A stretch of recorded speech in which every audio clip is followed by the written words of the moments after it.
I think it's the last talk before the lunch break, and I mean the question has already raised how to reward the contributors of the free data, and I mean that is a question also we had when I was with Vessel Tracker 20 years ago, and then we were thinking maybe we can send some Amazon gifts or some Amazon coupons or something.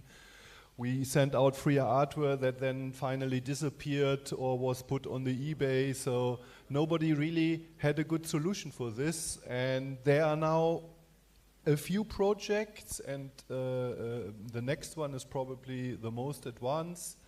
So please welcome Owen from, what is the name of the project again? Wake? Worldwide AIS. Thank you. Take the mic. You have this one. Okay. This one, hi. Hello. Firstly, Jesper, so where are you sitting? There he is. I want to say thank you. Without your open source project, my project would not exist. So from the bottom of my heart, thank you. You've made this possible today. So my name's Owen Taylor. I am the co-founder and CEO of Worldwide AIS Network. We have developed the first AIS network based on the blockchain. Now, I'm not here to talk to you about blockchain technology. What I actually want to talk to you about is how we're using Web3 incentives to scale networks. So I want to start with a question, and that is, how do we go from 0 to 100,000 AIS receivers with minimal expenditure, by the way? Anybody? No, I've got some funny looks. Okay. Through this presentation, I'm hoping to at least offer a potential alternative to this. So Andrew Chen frames the cold start problem as basically the earliest point in a network where there isn't enough density for it to be valuable. And without value, then users don't really want to come on board.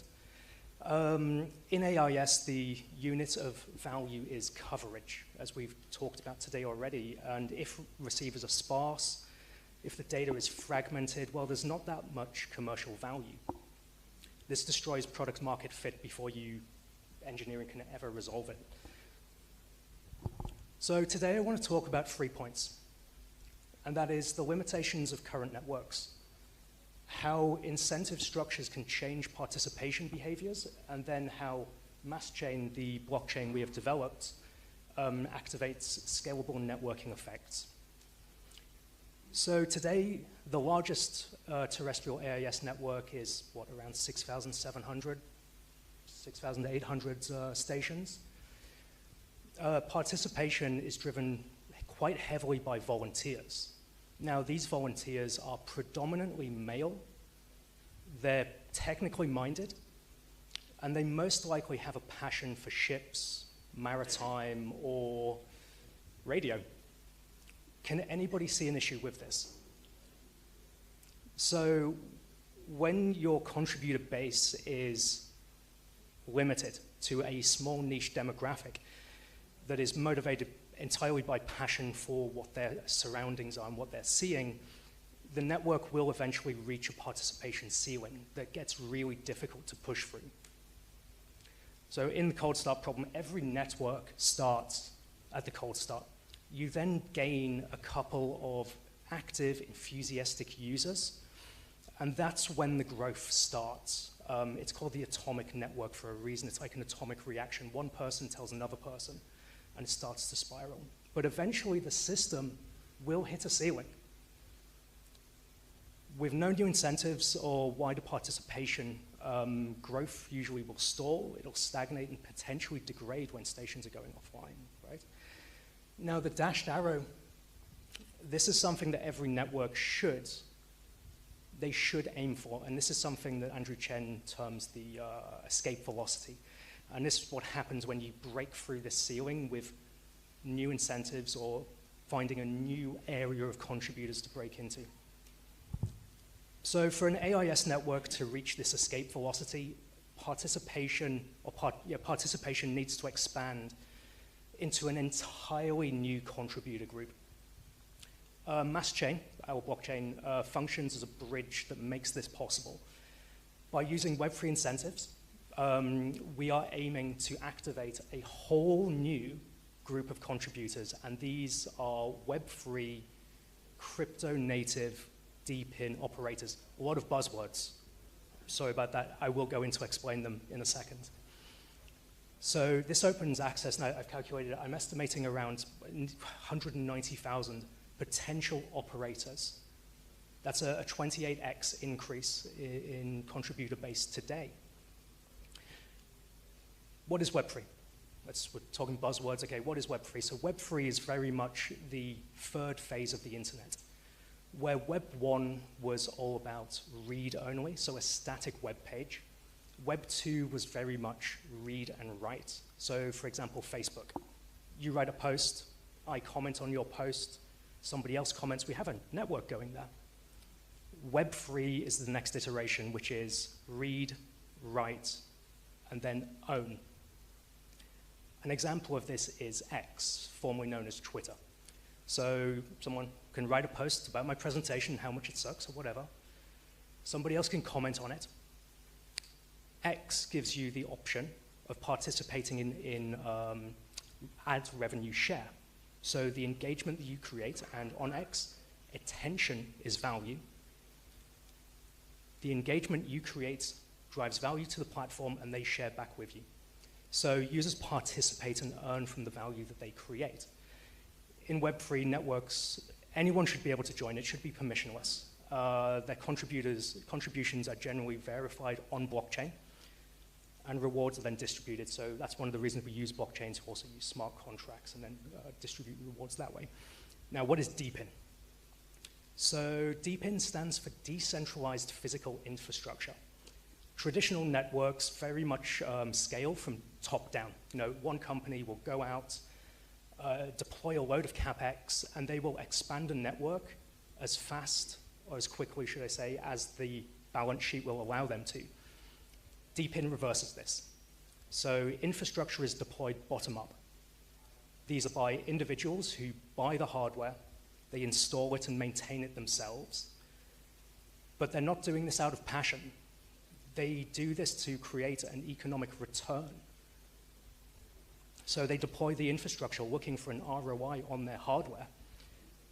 And this is pretty much the key economic shift into breaking into these new networks. When a network can scale, when it can increase coverage without CapEx expenditure, it can grow faster and operate at a fundamentally lower cost base. And this opens the door to price points that traditional networks just can't compete with. And this is one of the reasons why DeepIn itself has created multi-million node networks across other industries. So some examples here, you have Wingbits, which is a flight tracking DeepIn. They scaled to over 7,000 receivers in 2 years. Helium, a telecommunications meshing network, scaled to well over 1 million in 3 years. And Silencio, a noise mapping network, scaled to 1.1 million over 2 years. So this way I can introduce the blockchain we've produced, MastChain. So our goal is quite simple. We aim to break the current volunteer ceiling. We want to open AIS participation to a completely new class of economically motivated individuals. MastChain, we're taking the DeepIn model that's already been proven across other industries and applying it to maritime infrastructure. We have a platform. It's no different than any other platform that you've seen. We track ships. Okay. What is interesting is the orange highlighted box. And if anybody wants to see the platform, I will show you it. I'm not going to take the time now because we're quite limited. What is really interesting is how we are linking contribution of metadata onto the blockchain to link authenticity, or to show authenticity of data as well as, yeah. So we're a new network, by the way. We have been live for 16 weeks, and we have scaled our network to over 300 active participants. And in fact, you can see the cold start problem, the exact same graph kind of.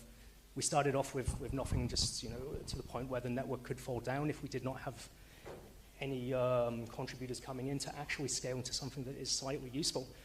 So I want to go back to the original question. How do you go from 0 to 100,000 AIS receivers?